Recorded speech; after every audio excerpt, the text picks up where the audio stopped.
Les Citroën Ami ont vaincu le continent africain. Oula, alors moi je serais pas rassuré de rouler en Ami là-dedans, en Afrique, là, dans la savane, hein.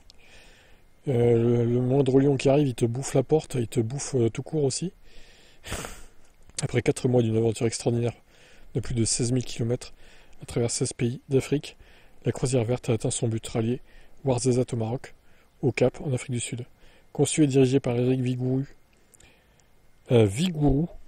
ancien pilote de rallye-raid, cette expédition hors du commun marque une étape majeure dans l'exploration des mobilités électriques et des énergies renouvelables.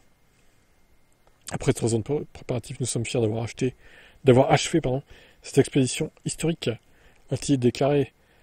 Mon objectif était non seulement de démontrer le potentiel des véhicules électriques associés à des énergies propres, mais aussi de recréer une aventure dans l'esprit des exploits d'André Citroën.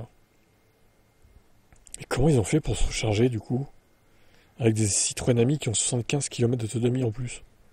4 Citroën Ami spécialement modifiés ont parcouru des routes variées, des déserts du Sahara aux savanes africaines, alimentés à 100% par des énergies renouvelables, 95% solaire, 4% hydroélectrique et 1% d'éolien. Cette traversée achevée le 28 février constitue une première mondiale et une preuve de fiabilité de la mobilité électrique, même dans les environnements les plus exigeants. L'expédition a été marquée par des étapes clés, 123 arrêts dans les villages, villes et zones isolées, 32 rencontres enrichissantes avec des universités et des experts en énergie renouvelable, une sensibilisation à l'accessibilité des solutions électriques, en mettant en avant les ressources renouvelables abondantes de l'Afrique. La croisière verte incarne une vision d'avenir. En traversant le continent avec un véhicule aussi compact que la Citroën Ami, Eric Vigourou et son équipe ont prouvé que la mobilité électrique peut relever les défis les plus ambitieux tout en inspirant de nouvelles générations d'innovateurs. C'est beau ça, magnifique. Ça fait une belle pub pour la Citroën Ami au passage.